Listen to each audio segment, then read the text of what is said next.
봉독했던 에베소서 4장 1절에서 3절 말씀을 가지고 교회 하나됨을 위하여 이런 제목으로 하나님의 말씀을 나누도록 하겠습니다. 에베소서를 시작한 지 오늘로 19번째 되는 주일입니다. 지금까지 이 에베소서의 이 말씀의 흐름을 좀 정리하자면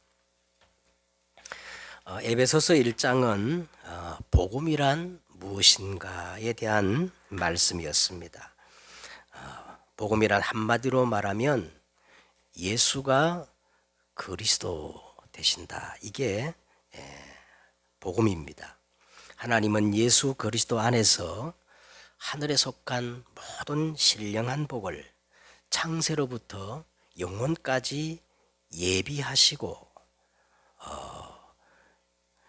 그리고 이 복음 중심으로 모든 역사를 움직이고 계십니다. 그러므로 역사의 주인공은 예수 그리스도가 되십니다. 이것은 하늘에 있는 자들과 땅에 있는 자들과 땅 아래에 있는 모든 자들이 무릎을 꿇고 시인할 수밖에 없는 역사적 사실입니다. 어쩔 수 없어요. 바울이 2차 선교 때에 아덴이라는 곳에 이제 이르러 그리스의 최고의 철학자들이 모이는 아레오바고라는 곳에 서서 말하기를 천지를 지으신 유일한 참 하나님은 여호와이시고 그 하나님이 보내신 유일한 구원자 그리스도는 예수님이시다. 나는 이 예수를 믿는다라고 말할 때에 거기에 모인 사람들과 그리스도 철학자들을 막 화나게 만들었어요. 왜냐하면 바울이 천지를 지으신 유일한 참 하나님은 여호와시고 이 하나님이 보내신 유일한 구원자는 오직 예수 그리스도뿐이라고 선포하는 순간 너희가 믿는 모든 신들은 가짜라고 말하고 있기 때문에 그렇습니다. 바울이 복음을 전할 때 수많은 환난과 핍박을 이렇게 받았는데 바울이 이것을 단판에 바꾸는 한 가지 방법이 있었습니다. 예수 그리스도를 전할 때에 정관사를 부정관사로 바꾸기만 하면 됩니다. 예수는 유일한 그 구원자가 아니라 또 하나의 어떤 구원자라고 말한다면 바울은 유대인들로부터 모함과 시기를 받지 않았을 것이고 어디를 가도 바울은 환영을 받고 유명 인사가 되었을 거예요. 하지만 바울은 예수 그리스도는 어떤 또 하나의 구원자가 아니라 유일한 그 구원자라고 선언할 때에 다른 모든 구원자를 배제시키는 거예요. 사람들이 가득한 거리에 서서 그것도 그리스의 최고의 지성을 자랑하는 그 철학자들이 모이는 아레오바고에서 당신들은 틀렸습니다 라고 말하는 것은요 사실 결코 쉬운 일은 아닙니다. 오직 예수 그리스도만이 당신들이 그토록 찾고 찾던 그 길이요 그 진리요 그 생명이십니다라고 말할 때 그들이 이 말을 듣고 화를 내고 어떤 사람은 조롱하고 어떤 사람은 관망하고 그 사도행전 17장에 보니까 그 에덴에서요 겨우 몇 사람이 깨달았지만 이 몇 사람이 시대의 재앙을 맞고 시대의 흐름을 바꾸었던 것입니다. 여러분 복음이 세상 사람들이 말하는 똑같은 또 하나의 복음이라면 그것은 복음이 아닙니다. 오직이 아닌 복음은 참 복음이 아닌 거예요. 에베소서 2장은 세상에 계속 이 재앙이 오는데 그 재앙이 오는 이유 그 복음에 대한 당위성을 말하고 있습니다. 왜 그냥 복음이 아니라 오직 복음, 오직 예수 그리스도야 하는가?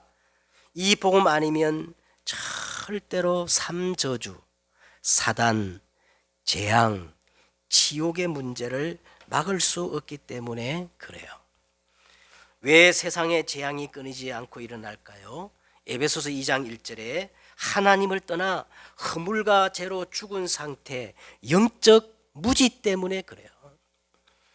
에베소서 2장 2절 우상을 숭배하며 일평생 마귀의 종로로 타는 영적 무능에 빠져 있기 때문에 그렇습니다. 에베소서 2장 3절 본질상 진노의 자녀로서 수고하고 무거운 인생의 짐을 지고 끊임없이 영적 실패하기 때문에 이 땅에는 재앙과 저주가 끊이지 않습니다. 그러면 그 해답이 뭘까요? 사단, 재앙, 이 지옥 삼저주를 막는 유일한 정답이, 영원한 진리가 바로 예수 그리스도입니다. 흑암의 세력, 음부의 권세를 꺾는 유일한 해답이 바로 하나님의 나라입니다. 한계를 넘어서 재창조의 응답을 받을 수 있는 유일한 방법이 오직 성령이에요. 자, 그러면 에베소 3장은 뭡니까? 여러분, 에베소 3장은 전반적으로 이 바울의 기도가 나오는데, 이 복음을 누리는 올바른 기도의 내용이 바로 에베소 3장입니다. 바울은 여기서 세 가지 기도를 하고 있는데, 첫째는요, 성령으로 말미암아 먼저 너희 속 사람이 능력으로 강건해지고, 이 기도를 가장 먼저 드리는 거예요. 그 다음에 두 번째로 이젠 우리가 해야 할 것이 있어요. 너희 믿음으로 말미암아 그리스도께서 너희 마음에 계시게 하옵시고, 그리고 말씀의 뿌리가 바뀌고 터가 굳어지는 이 각인 뿌리 체질이 되게 해달라고 기도하고요.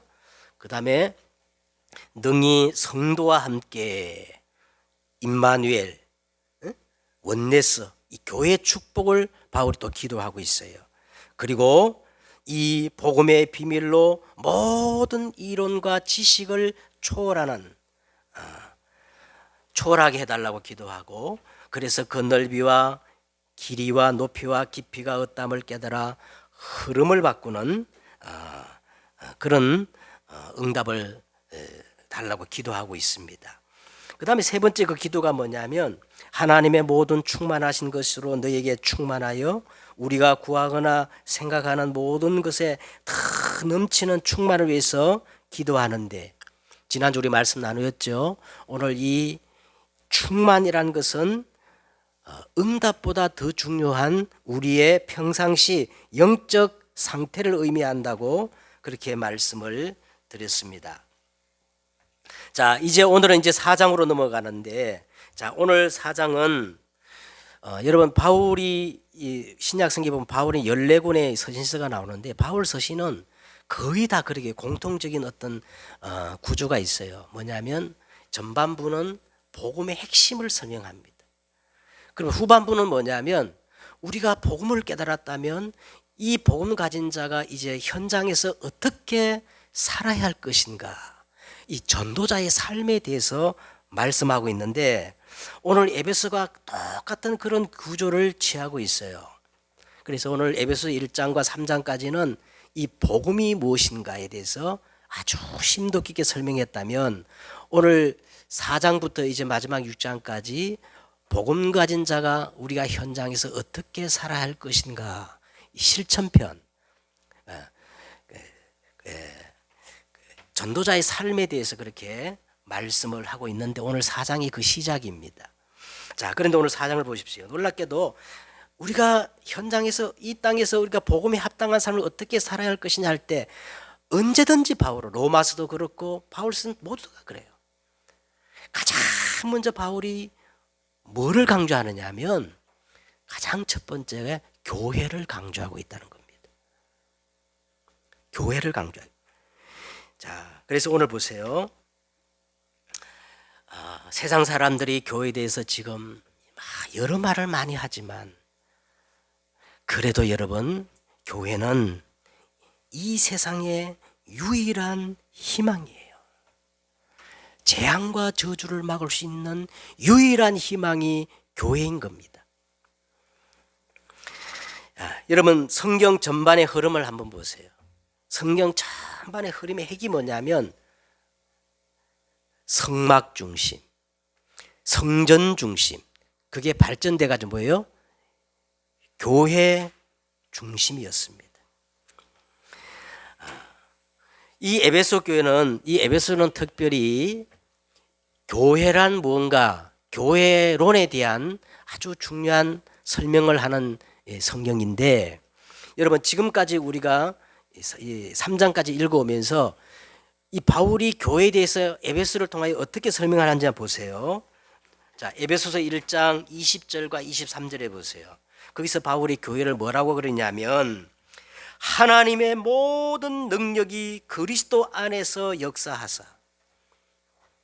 하나님의 모든 능력이 어디에서 역사했다고요? 하나님의 모든 능력이 그리스도 안에서 역사하사 하나님이 이 그리스도를 죽은 자들 가운데서 3일 만에 다시 살리시고 하늘에서 하나님 보좌 우편에 앉히사 모든 통치와 권세와 능력과 주권과 이 세상뿐 아니라 오는 세상에 일컫는 모든 이름 위에 뛰어나게 하시고, 자, 그 다음에 보세요. 또 만물을 그의 발 아래 복종하게 하시고 그를 만물 위에 있는 게 뭐다? 교회라는 거예요. 이 만물 위에 교회의 머리로 삼으셨느니라. 교회는 그의 몸이니 만물 안에서 만물을 충만케 하시는 이의 충만이니라. 간단히 한번 생각해 보세요. 이 만물이라는 것이 뭐냐면 모든 것의 모든 겁니다. 그럼 교회란 게 뭐예요? 교회는 예수 그리스도의 몸으로서 하나님이 거하는 성전이요 하나님의 모든 것이 되신다는 거예요. 바울은 이 정도로 교회를 표현하고 있어요. 그 다음에 에베소서 3장 10절과 11절에 보세요. 거기도 교회에 대한 내용이 나오는데 교회로 말미암아 하늘에 있는 통치자들과 권세자들에게 하나님의 각종 지혜를 알게 하려 하심이니 곧 영원부터 우리 주 예수 그리스도 안에서 예정하신 뜻대로 하신 것이라. 하나님이 영원 전부터 그리스도 안에서 뭐를 예정하셨냐면 하나님은 교회를 통하여 하나님의 나라를 실현시킨다는 거예요. 그래서 여러분 그리스도 다음에 가장 중요한 단어가 뭐냐? 하나님 나라 아닙니까? 여러분 우리가 정말 이 하나님의 나라의 실현의 응답을 받기 위해서는 교회를 통하지 않고는 절대 불가능한 거예요. 자, 그 다음에 에베소서 3장 20절에 또 교회에 대한 내용이 나옵니다. 20절에 보면 우리 가운데서 역사하시는 능력대로 우리가 구하거나 생각하는 모든 것에 더 넘치도록 능히 하실 이에게 교회 안에서와 그리스도 안에서 영광이 되도록 무궁하기를 원하노라. 이게 무슨 말이에요? 우리가 생각하는 것이나 구하는 것에 우리가 구하거나 생각하는 모든 것에 더 넘치도록 영원한 축복을 하나님께서 우리에게 주시기를 원하는데 반드시 하나님은 교회를 통해서 이것을 주신다는 겁니다. 할렐루야. 그러니까 교회가 여러분 얼마나 중요해요. 그러면서 오늘 4장에 들어오면서 자 1절에 보세요. 너희가 부르심을 받은 일에 합당하게 행하여. 바울이 지금까지 교회를 다 설명하면서 너희가 부르심을 받은 일에 합당하게 행하여 3절에 보세요. 평안에 매는 줄로 성령이 하나 되게 하신 것을 힘써 지키라. 성령이 하나 되게 하신 일을, 자, 이걸 간단히 말하면 이게 교회거든요. 이게 교회. 교회를 중심으로 하나가 되라가 아니고 성령이 이미 하나 되게 하신 것을 힘써 지키라고 말씀하고 있습니다. 이게 지금 시작입니다. 시작. 자, 그러면 우리가 교회 하나됨을 위하여 우리가 어떻게 해야 하면 될까? 그게 오늘 우리가 붙잡아야 할 본론 내용이거든요. 여러분 3장 후반부터 4장 초반까지 말씀을 한번 다시 정리하자면 우리 개인이 참 당장 가시적인 응답보다도 더 중요한 그것을 추구해야 되는데 그 추구해야 될 것이 뭐냐? 충만이라 그랬어요. 충만. 이 충만은 영적 상태라고 했는데 자, 이 영적 상태를 추구하는 사람들이 모이는 곳이 바로 교회입니다. 자, 이렇게 모여 그리스도의 몸을 이룬 사람들이 추구해야 할 목표가 하나 있는데 그게 뭐냐면 하나됨을 완성하는 거예요. 하나됨을. 왜? 다르게 말하면 그리스도의 온전한 몸을 이루어야 된다는 거예요. 이 하나됨이란 말은 그냥 하나됨이 아니고 그냥 하나됨은 야합이에요. 단합이에요. 원내서라 우리가 말하는 원내서란 것은 그리스도의 몸을 의미하는 겁니다. 그죠? 머리는 하나지만 우리 지체가 여러 것이 있듯이 그 지체가 하나됨을 이루듯이 이 하나됨을 이루는 것이 목표입니다. 그래서 복음 가진 자의 가장 중요한 덕목이 뭐냐? 화목하게 하는 거예요.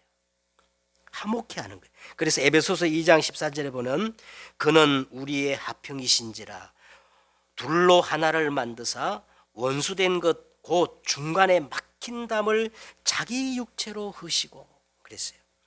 이 말씀을 바탕으로 성령의 하나됨을 힘써 지키기 위해서 자 오늘 이제 2장이 이제 본론입니다. 2장을 보세요. 다 같이 보세요. 2장에 보면 교회 하나됨을 위해서 우리가 반드시 몇 가지를 구비해야 될 정확히 말하면 4가지 덕목이 나옵니다. 이 4가지 덕목을 우리가 회복해야 그리스도의 온전한 몸을 이루고 교회의 하나됨을 이룰 수가 있다는 거예요. 2절 보세요.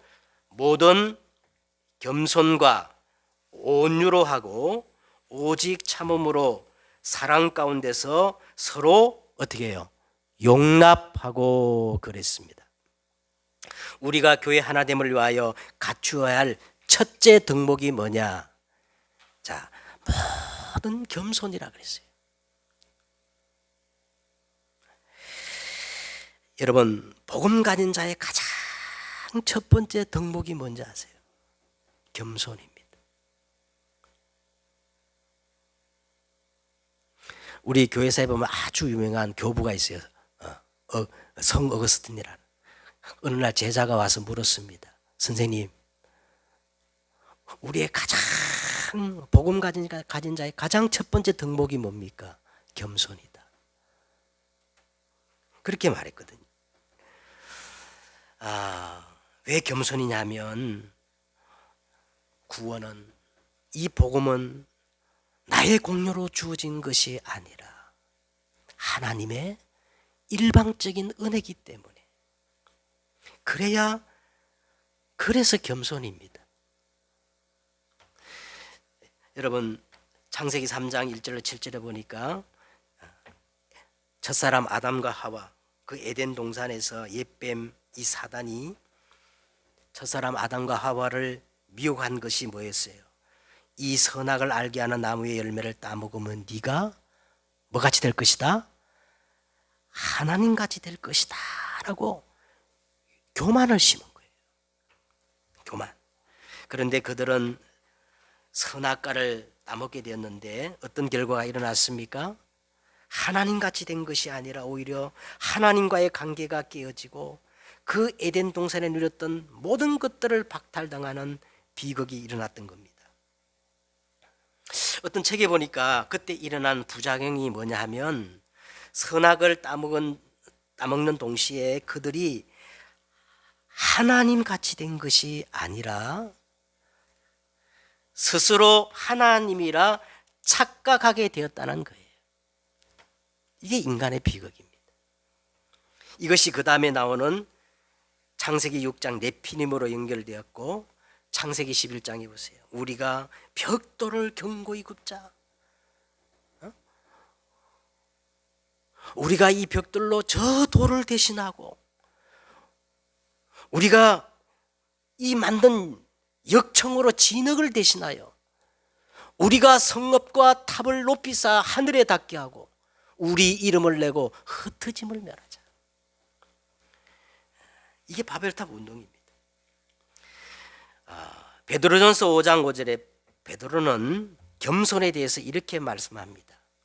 베드로전서 5장 5절에 젊은 자들아, 우리 렘넌트들이 꼭 들어야 돼요.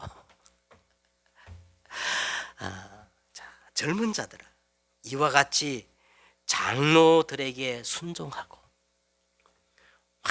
꼰대라고 무조건 배척할 게 아니고 여러분, 장로들에게 순종하고 다 서로 겸손으로 허리를 동이라. 하나님은 교만한 자를 대적하시되 겸손한 자에게는 은혜를 주시느니라. 여기에 나와 보세요. 이거 보니까 이 베드로가 어떻게 표현하냐면 겸손으로 어떻게 허리를 동이라 그랬어요. 이 원어적 의미는 뭐냐면 겸손으로 앞치마를 두르라 이런 뜻입니다.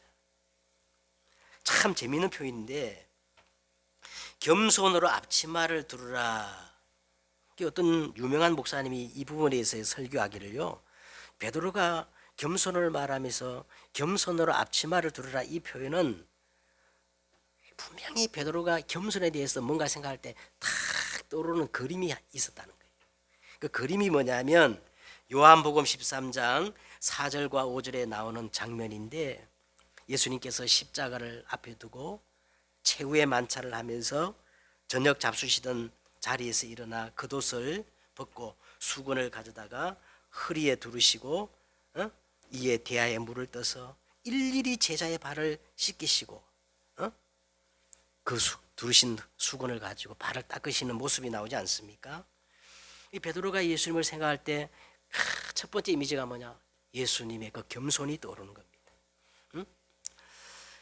그래서 바로 이 복음 가진 자의 첫 번째 이 덕목을 강조할 때 겸손으로 허리를 동이라, 겸손으로 앞치마를 두르라고 하신 겁니다. 자, 그러면요, 여러분, 우리가 일반 사람이 말하는 겸손과 성경에서 말하는 겸손은 틀려요. 나 정도면 겸손하겠지. 그 자체가 벌써 겸손이 아닙니다. 그러면 성경에서 말하는 겸손이란 게 뭐냐? 갈라디아 2장 20절이에요.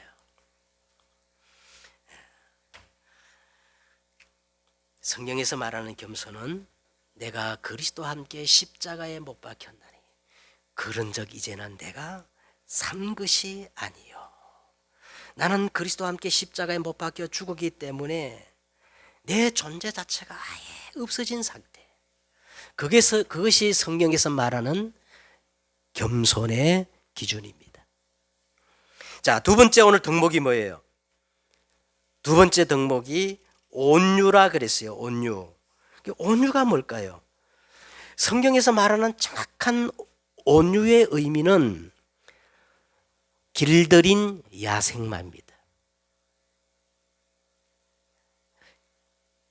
한 주간 여러분 묵상해 보세요.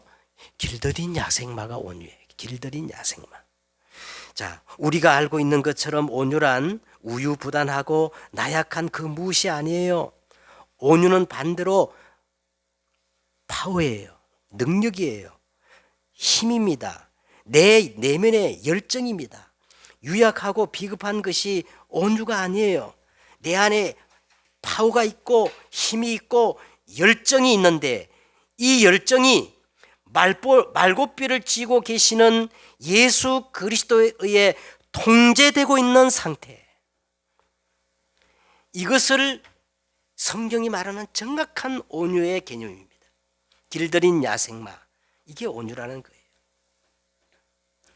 여러분, 모세는 젊은 날에 그 혈기가 얼마나 강성한지 조절하지 못해가지고 그 혈기로 애굽 사람을 막 쳐 죽이잖아요. 그래서 미디안 광야에서 40년 동안 이 연단의 시간을 거치는데 그는 자기가 가지고 있던 그 능력, 힘, 파워, 열정, 이때 하나님에 의해서 통제를 받게 되는 겁니다. 그랬더니 이런 민수기 12장 3절에 하나님이 모세를 이렇게 평가해요. 모세의 온유함이 지면의 모든 사람보다 더하더라. 그렇게 말씀하고 있는 겁니다. 온유는 우유부단 나약함 그런 뜻이 아닙니다. 예? 말굽비를 쥐고 있는 예수 그리스도에 통제되고 있는 상태. 더 정확히 말하면 성령 인도받는 덕목 중에 덕목이 바로 온유함입니다. 마태복음 11장 28절과 29절에 보면 이 온유함은 우리 인간의 성품이 아니고 하나님의 성품이란 거예요. 수고하고 무거운 짐진 자들아 다 내게로 오라 내가 너희를 쉬게 하리라. 그러면서 나는 마음이 온유하고 겸손하니 나의 명령을 메고 내게 와서 배우라 그리하면 너희 마음이 쉼을 얻으리니. 자, 그래서 마태복음 5장 5절에 보면요, 온유한 자는 복이 있나니 그들이 땅을 기업으로 받을 것이요. 이 말이 뭐예요? 어떤 사람이 정말 세계를 복음할 수 있느냐, 세계를 정복할 수 있느냐, 힘 있는 자가 아니고 온유한 자가 세계 복음화에 응답을 받을 것이다, 그렇게 말하고 있습니다. 내 사전에 불가능이 없다 했던 나폴레옹은 말년에 산타헤레라는 그 섬에 갇혀가지고요 이런 고백을 했다 합니다. 나는 무력으로 세계를 정복하려 했지만은 아무것도 얻지 못했다. 그러나 예수 그리스도는 사랑과 그 온유함으로 세상을 정복했다. 왜 온유한 자가 결국 땅을 기업으로 차지하고 세계 복음하느냐? 이 온유는 길들인 야생마, 성령 인도받을 수 있는 최고의 덕목이기 때문에 그렇습니다. 세 번째는요, 세 번째 덕목이, 하나됨의 덕목이 뭐냐? 오래 참음이에요. 오래 참음. 로마서 2장 14절에 이것도 인간의 성품이 아니고 복음을 누림으로 하나님께로부터 오는 성품인데 2장 4절에 보니까 혹 내가 하나님의 인자하심이 너를 인도하여 회개하게 하심을 알지 못하여 그의 인자하심과 용납하심과 같이 길이 참으심이 풍성함을 멸시하느냐. 다시 말하면 우리가 회개하고 구원받은 것은 먼저 하나님의 오래 참음이 있었기 때문에 그렇다는 거예요. 하나님의 인내가 있었기 때문에 그렇다는 거예요. 그러면서 디모데후서 1장 16절에도 그러나 내가 긍휼을 입은 까닭은 예수 그리스도께서 내게 먼저 일체 오래 참으심을 보이사 후에 주를 믿어 영생 얻는 자들에게 본이 되게 하려 하심이니라. 자, 이 말씀이 뭐냐면요, 우리가 누군가에 대해서 인내하고 오래 참을 수 있다면 그것은 먼저 하나님의 인내, 예수 그리스도의 오래 참으심을 내가 경험하고 그게 감사했기 때문에 누군가에 대해서 그런 오래 참음과 인내함이 나온다는 거예요. 고린도서 3장 6절에 이렇게 말씀합니다. 내가 천사의 말을 할지라도, 내가 예언하는 능력이 있어 모든 지식과 모든 비밀을 알지라도, 내가 산을 옮길 만한 믿음이 있을지라도, 내가 나의 것으로 구제하여 내 몸을 불살하게 내어줄지라도 복음이 없으면 아무 유익이 없고 소용이 없다는 거예요. 그러면 첫 번째, 복음 가진 자의 첫 번째 덕목이 뭐냐? 복음은 오래 참고. 복음은 오래 참고. 왜 오래 참을 수 있습니까? 왜 오래 참을 수 있어요? 복음은 모든 믿는 자에게 구원을 주시는 하나님의 능력이 있기 때문에 오래 참을 수가 있는 겁니다. 마지막 네 번째로 뭐냐 하면 사랑 가운데서 서로 뭐하라? 용납하라 그랬어요. 용납하라. 자, 한번 우리 네 가지 덕목을 정리해 보십시다. 먼저 겸손과 온유는 나의 내면의 덕목이라면 오래 참음과 이 용납은 인간 관계의 덕목입니다. 이 오래 참음과 용납이 교회의 하나됨의 조건이라면요, 무엇이 전제되는 거예요? 이 교회라는 거는요, 특별하게 그 완성된 사람들이 모이는 곳이 아니라는 거예요. 상대방이 완전하지 않다는 것, 결함이 있다는 것, 상대방의 문제가 있다는 것을 이미 전제하고 있기 때문에 오래 참음과 용납이라는 이 덕목을 오늘 바울이 강조하고 있는 겁니다. 그래서요, 오늘부터 여러분 오늘 말을 좀 바꾸시기 바랍니다. 누구 때문에 그래? 부모 때문에 그래? 너 때문이야? 자, 그런 말을 하지 마세요. 복음은 모든 것이고 복음 가진 자는 모든 것을 가진 자이기 때문에 모든 것들을 용납할 수가 있습니다. 요셉을 보세요. 요셉은 원수보다 못한 형들을 다 용납했어요. 자, 어떻게 하면 됩니까? 그 사람 입장에서 이해하세요. 그 사람 위에서는 절대 이해가 안 돼요. 이 언더스탠드란 말은요, 그 사람 입장 밑에서 보는 거예요. 그렇죠? 자, 이해가 됐다 그러면 수용하십시오. 도저히 수용이 안 되면 그냥 하나님 앞에서 초월해 버리는 거예요. 요셉처럼. 그래서 용납해야 됩니다. 그래야 우리가 교회 하나됨, 그리스도의 아름다운 몸을 우리가 이룰 수가 있는 겁니다. 자, 이제 결론적으로 말씀을 맺겠습니다. 자, 3절에 보니까 평안에 매는 줄이라 그랬어요. 그리고 또 한 가지 1절에 보세요. 아니, 바울이 교회 하나됨을 이렇게 말씀하면서 이 덕목을 얘기하는데 1절에 보세요. 왜 주 안에서 갇힌 내가 너희를 권하노니 이렇게 시작할까요? 그래서 나는 한번 이렇게 계속 되새기면서 생각해 봤어. 왜 교회의 하나됨을 위해서 이 네 가지 덕목을 말하는데 굳이 자기가 감옥에 있는 것을 이렇게 밝혀야 할까? 저는 여기서 한마디로 말했어요. 바울이 그 경험에서 나오는 지혜의 권면이라고 생각합니다. 간단히 말하면 기회 있을 때 잘하라는 거예요. 기회 있을 때. 오늘을 놓치지 말라는 겁니다. 나는 지금 감옥에 갇혀서 나는 정말 하고 싶어도 아무것도 할 수 없다. 하지만 너희는 지금 마음만 먹으면 하나님의 모든 것 때는 이 교회 하나됨을 위하여 그리스도의 몸을 이루기 위하여 겸손할 수도 있고 온유할 수도 있고 오래 참을 수도 있고 사랑하고 사랑으로 서로 용납할 수 있지 않느냐. 나중에 기회 지나간 뒤에 후회하지 말고 기회 있을 때 잘 하라는 그런 의미, 저는 그런 의미라고 생각합니다. 그죠? 그 다음에 두 번째요. 평안에 매는 줄이란 말은 오늘 바울이 강조했던 이 겸손, 온유, 오래 참음, 용납은 내가 노력해서 나타난 덕목이 아니에요. 나는 안 됩니다. 절대 안 돼요. 그건 뭐냐? 여러분, 우리가 오직 복음 속으로 들어갈 때 되어지는 덕목이라는 거예요. 그래서 평안의 줄로 매는 줄이라 그랬어요. 평안에 매는 줄이라 그랬어요.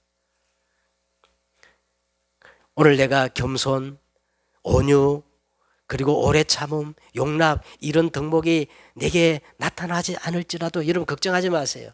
부담 갖지 마세요. 한 가지만 붙잡으면 됩니다. 내가 진짜 이 복음 속으로 들어가서 복음을 누리게 되면 이런 전도자의 삶이, 이런 덕목이 나오는 거예요. 할렐루야. 따라오는 것입니다. 그러므로 여러분 세 가지를 꼭 기억하세요. 그리스도인이란 복음은 모든 것이다 라고 답을 낸 사람입니다. 그러면 신앙생활이라는 게 뭐냐? 신앙생활이란 예배로 충분해야 돼요.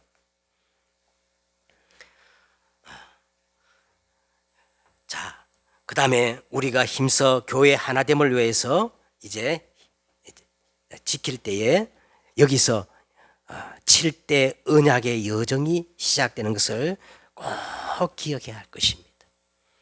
마지막 한 가지 더 붙인다면요, 한 주간 저게 이런 생각이 들더라고요. 아니 누굴 보니까 어떤 프로를 봤는데 계속 말끝마다 축복합니다. 축복합니다. 그 말을 하는 거야. 그냥 아무 말도 아닌 것 같은데 내게 메시지로 다가오더라고.